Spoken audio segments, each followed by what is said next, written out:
Unscripted talk with শান্তদ্বীপের clips চ্যানেলে আপনাকে স্বাগত। এখানে আমরা বড় বড় পডকাস্টের ছোট ছোট অ্যান্ড ইনফরমেটিভ ক্লিপস আপনাদের দিয়ে থাকি। দর্শকের একটা চিন্তা থাকে যে, মানে চিন্তা বলবো না, ভাবনা, চিন্তা ভুল কথা, ভাবনা, যে ম্যাক্সিমামই পেড রিভিউ তাহলে কতটা হয়? আমি একদম নাম করে বলছি, যত বড় বড় বিশ্বমানের খেলোয়াড় আছে বা আমাদের সৌরভ গাঙ্গুলি মহাশয়, শুদ্ধু ওনার নামটা আমি বারবার করি, বড্ড ভালোবাসি বলে। ওনারা কিন্তু যত অ্যাড টিভিতে দেখেন সবই কিন্তু বাড়ির পয়সায় তৈরি করা অ্যাড নয়, সবই পেড অ্যাডই। ওনারা একটা জায়গায় পৌঁছেছেন, বিশাল বড় জায়গায়, সেই জায়গায় থাকার জন্য কোনো কোম্পানি ওদেরকে হায়ার করে।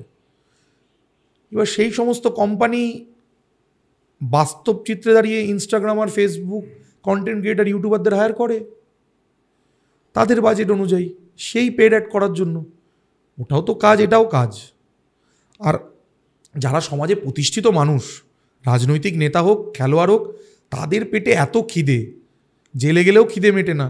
তো আমি মধ্যবিত্ত মানুষ বা কন্টেন্ট ক্রিয়েটারে বাচ্চা বাচ্চা ছেলেরা মধ্যবিত্ত, নিম্ন মধ্যবিত্ত লোক, খিদে থাকে, পেড অ্যাড আসবে, তার যেটা উপযুক্ত মনে হবে, তুমি কোনটা করবে সেটা তোমার ব্যাপার। তুমি এমন একটা ভুল প্রোডাক্ট প্রমোট করতে পারো না যেটা মানুষকে হ্যাম্পার করবে, সেটাও তো আমরা সমাজে প্রমোট হতে দেখি। কিন্তু পেড অ্যাড অবশ্যই হয়, অবশ্যই হয়, এবং ফুড ব্লগিংয়ে তো রেগুলার বেসিসেই হয়। কিন্তু কারা সেটা করে, কারা সেটা পায়, সেটা ডিপেন্ড করে ভ্যারিয়াস জিনিসের উপরে। সবাই যে পেড অ্যাড পাবে তা নয়। পেড অ্যাড কারা পায় মোটামুটি? ওই এটা বললে তো আবার ভিতরে 1% যদি ধরো কারো ফেস ভ্যালু থেকে থাকে, লক্ষ্য করে দেখেছি তারা বেশি পায়, বাকিরাও পায়, বাট বাজেটটা একটু কম বেশি দেয়। আমি তো ভাই পেড অ্যাড করি, 2022 অবধি একটাও পেড অ্যাড করিনি, পকেটের পয়সা দিয়ে সব রেস্টুরেন্টে খেয়েছি। আমি বর্তমানে ফ্রি ফুড খাওয়া, সবাই যেটা বলেন ফ্রি ফুড খাওয়া, আমি ফ্রি ফুড খাওয়ার জন্য রেস্টুরেন্টে পয়সা নিয়ে যাই। যে রেস্টুরেন্টের সঙ্গে আমার প্রমোশনাল কাজ হয়, আমি সেখানে ফ্রি ফুডটা পয়সা নিয়ে খেতে যাই। অনেকে উত্তরটা চায়, তো হ্যাঁ আমি ফ্রি ফুড খাই, বাট সেটার জন্য আমাকে টাকা কেউ অফার করে, নেগোশিয়েট করি, যাই। এটা আমি কোনো বড়, মানে এটা আমাদের শুনলে অনেকে ভাববে যারা বড় হনু হয়ে গেছে নাকি এরকম কথা বলছে, তা নয়। আমি হাম্বলি বলি, যেহেতু আমি অন্য একটা কাজ করি, আমার একটা সময় বের করে যেতে হয়। সময়ের দামটা জাস্ট আমি লোকের থেকে নিই নি, আমি আমার একটা দাম ধার্য করেছি, সেই দামটা আমাকে যদি দেয় আর সেই প্রোডাক্টটা যদি আমার বিলিভেবল মনে হয়, আমি সেই প্রোডাক্টটা প্রমোট করি। কিন্তু সবই কি ফ্রি ফুড হয়? মানে ধরো যেটা প্রমোশনে গেলে না, কিন্তু তোমাকে চেনে, সেক্ষেত্রে আমি অন্যের কথা নিয়ে কমেন্ট করবো না, আমি আমারটা নিয়ে বলবো। আমি 3টে ক্যাটাগরিতে ভিডিও বানাই। এক হচ্ছে প্রমোশনাল ভিডিও, সেখানে আমি তাকে মার্কেটিং প্ল্যান দেব, আমার যেটা মনে হবে। আমার promotional video is different, because আমাকে রেস্টুরেন্ট ওনার বলে না যে আমাকে সব দেখিয়ে দিন। আমি রেস্টুরেন্টের খাবার নিজে বেছে নিই, যে আমি একটাই খাবার দেখাবো, 10,000 খাবার দেখাবো না। ওরা তো চাইবে মেনুতে সব দেখিয়ে দিতে। আমি বলবো যে আমি আমার ক্ষুদ্র বুদ্ধিতে এই একটা খাবার এরমভাবে আমি দেখাতে চাই, যেটা আমার মনে হয় বেটার, আমি খেয়ে দেখি, সেটাই আমি দেখাই। আমার এটাই মানলে তবেই প্রমোশন করি, না মানলে অন্য কেউ প্রমোশন করে সেই সেম প্রমোশনটা। সো এইটা একটা ক্যাটাগরি। সেকেন্ড ক্যাটাগরি আমার যেটা আসে, বেশিরভাগই তারা স্ট্রিট ফুডের দোকান হয়, তাদের সঙ্গে প্রমোশনের কথা বলে লাভ হয় না, আর তারা পারবেও না। ROI বলে একটা ব্যাপার আছে, তো রিটার্ন অফ ইনভেস্টমেন্ট। তো আমাকে যে টাকায় দিতে হোক XYZ, সেই টাকাটা তারা ফেরত পাবে না, তাদের যা প্রোডাক্টের দাম। সেক্ষেত্রে আমি তাদের যেচেই বলি, যদি সেটা কলকাতার বাইরে হয়, একটু অপেক্ষা করো, আমি কোনো কাজে যদি তোমার ওইদিকে যাই, তাহলে আমি অ্যাডিশনালি করে আসবো।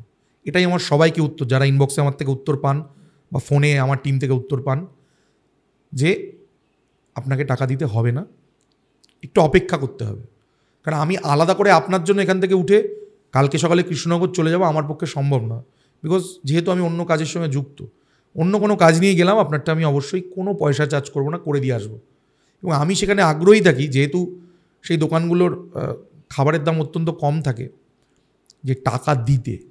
কিন্তু বাস্তব কথা বলবো, কেন 100-200 টাকা 300 টাকা দেওয়া কোনো ব্যাপার না, আমি দিতেই চাইবো। বিকজ আমি তো 2022 অবধি বড় বড় রেস্টুরেন্টে টাকা দিয়ে খেয়ে এসেছি, আর আজন্ম খাচ্ছি। ভগবান আমাকে পে করার মতন, খরচা করার মতন টাকা দিয়েছে, সেটা ভগবানের থ্যাঙ্কফুল। তো আমি খরচা করেই এসেছি, 200-300 টাকা দিয়ে দেবো। তারা নিতে চায় না অনেকে, দাদা এটা না তোমার ভাই। সেক্ষেত্রে কিছু জায়গায় আমি ওই সো কল্ড ফ্রি ফুড করি, এবং বর্তমানে তো আমি খাবারই খাই না, তোমার সঙ্গে আমার অফলাইনে আলোচনা হচ্ছিল, খাবার নিয়েও আসি না। সো আর কিছু জায়গা এমন থাকে যেখানে আমি এখনও, যে জায়গাগুলো তৃতীয় ক্যাটাগরি, সেই ক্যাটাগরির সংখ্যা এখন কম, যেখানে আমার মনে হয় এটা একটা অফবিট টপিক, আমার জন্য গুরুত্বপূর্ণ কন্টেন্ট, খুব রেয়ার জায়গা সেগুলো আমি নিজেই অ্যাপ্রোচ করি।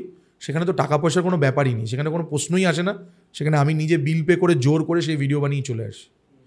সেই সংখ্যাটা আমি এখন কমিয়ে দিয়েছি, আগে এই সংখ্যাটাই বেশি ছিল 2022 অবধি।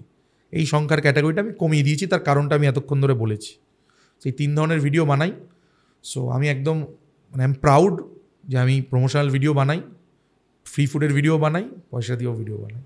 আর একটা জিনিস হয় যেটা আমি শুনেছি একজনের কাছ থেকে না, বহুজনের কাছ থেকে, যে এরকম দোকানে নাকি একটা জায়গায় এরকম টাকা রাখা থাকে, ওকে, মানে ছোট ছোট ব্লগার যারা নতুন নতুন শুরু করেছে, মোটামুটি ডিসেন্ট সাবস্ক্রাইবার বা ফলোয়ার আছে, ওকে, তারা যায় ওটা শুটফুট করে নেয়, ওই খাওয়াটা হয়ে যায় আর 500 টাকা করে তাদের দেয়। এটা কি সত্যি? এই ব্যাপারে আমার কোনো নলেজ নেই সত্যিকারের, বিকজ আমি কোনো গ্রুপে তো বিলং করি না।